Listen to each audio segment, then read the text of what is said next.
नमस्कार। चलिए आज एक तेज रफ्तार यात्रा पर निकलते हैं जिसमें हम ग्लोबल पॉलिटिक्स से लेकर स्थानीय त्योहारों तक की हर जरूरी खबर पर नजर डालेंगे और देखेंगे कि ये सारी अलग अलग घटनाएं मिलकर हमारी दुनिया को कैसे बनाती हैं। आज हम इसी सवाल का जवाब ढूंढेंगे। कभी सोचा है कि जापान में पहली महिला प्रधानमंत्री की नियुक्ति का भारत के कपास किसानों के भविष्य से कोई कनेक्शन हो सकता है? या फिर एक नया ग्लोबल इंडेक्स दुनिया भर में इन्वेस्टमेंट का तरीका कैसे बदल सकता है? चलिए समझते हैं। ठीक है, तो आज हम इन 4 खास हिस्सों पर बात करेंगे। तो सबसे पहले बात करते हैं कि दुनिया के मंच पर भारत कहाँ खड़ा है। हम देखेंगे कि नए इंटरनेशनल इंडेक्स में हमारी क्या जगह है और हम दूसरे देशों के साथ मिलकर कैसे आगे बढ़ रहे हैं। ये जो नंबर है 155, ये भारत की रैंक है, पहली बार जारी हुए 2025 के global investment risk and resilience index में। अब ये रैंकिंग इसलिए इतनी ज़रूरी है क्योंकि इससे दुनिया भर के इन्वेस्टर्स को ये समझने में मदद मिलती है कि भारत में पैसा लगाना कितना सुरक्षित और फायदेमंद है। तो ये जो इंडेक्स है ना, ये कुल 226 अर्थव्यवस्थाओं को दिखता है, जिसमें स्विट्जरलैंड, डेनमार्क और नॉर्वे जैसे देश सबसे ऊपर है। असल में ये इंडेक्स 2 मुख्य चीजें देखता है। पहली, किसी देश में निवेशकों का पैसा कितना सेफ है, और दूसरी, अगर कोई मुश्किल आ जाए तो सरकार उस इन्वेस्टमेंट को बचाने के लिए कितनी तैयार है। लेकिन देखिए, ग्लोबल स्टेज पर बात सिर्फ रैंकिंग की नहीं होती। भारत और यूनाइटेड किंगडम के बीच एक बहुत ही रोमांचक पार्टनरशिप भी शुरू हुई है, जो इंडियन साइंटिस्ट्स के लिए बड़े मौके लेकर आई है। ये प्रोग्राम खास तौर पर भारतीय रिसर्चर्स को टॉप लेवल की साइंटिफिक टैलेंट बनाने के लिए डिजाइन किया गया है। इसका नाम महान गणितज्ञ श्रीनिवास रामानुजन के नाम पर रखा गया है और इसे हमारा विज्ञान और प्रौद्योगिकी विभाग चला रहा है। मतलब अब हमारे बेस्ट माइंड्स को यूके में वर्ल्ड क्लास लैब्स और गाइडेंस मिलेगी। ये भारत की साइंटिफिक ताकत के लिए एक बड़ा कदम है। चलिए अब आगे बढ़ते हैं और देखते हैं कि लीडरशिप में क्या कुछ नया और ऐतिहासिक हो रहा है।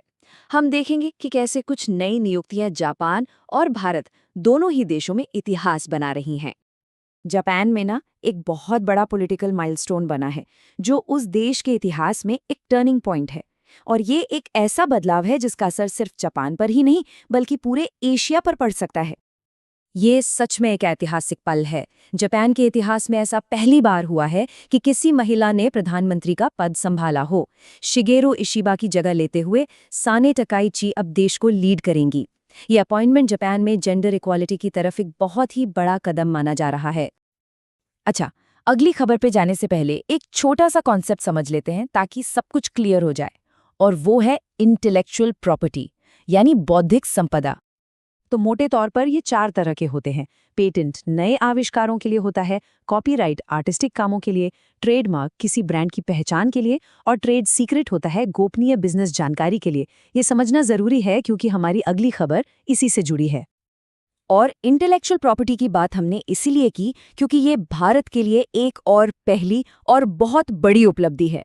जस्टिस प्रतिभा एम सिंह को वर्ल्ड इंटेलेक्चुअल प्रॉपर्टी ऑर्गेनाइजेशन के जजों के एडवाइजरी बोर्ड का अध्यक्ष बनाया गया है और वो ये पद संभालने वाली पहली भारतीय हैं।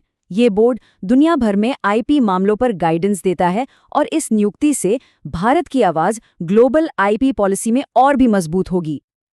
तो ये तो हुई दुनिया की बात। अब जरा भारत के अंदर झांकते हैं और देखते हैं कि देश की इकोनॉमी को रफ्तार देने और यहाँ के लोगों के लिए नए मौके बनाने के लिए क्या हो रहा है।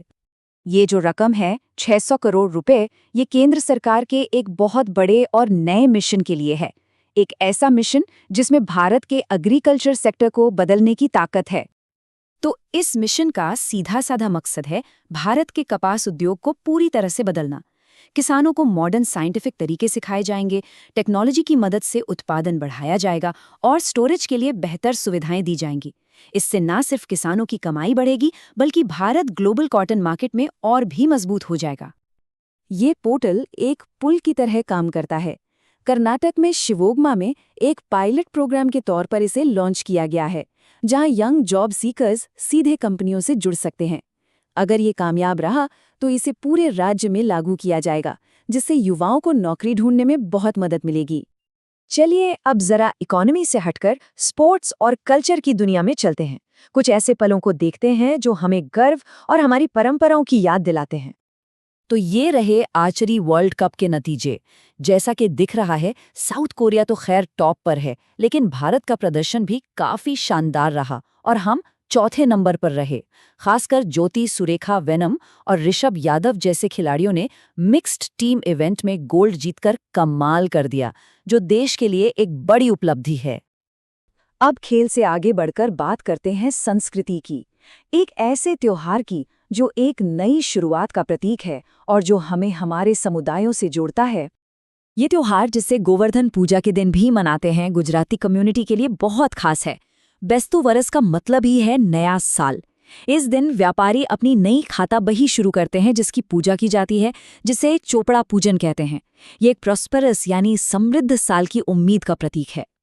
तो आज हमने देखा कि दुनिया कितनी जुड़ी हुई है।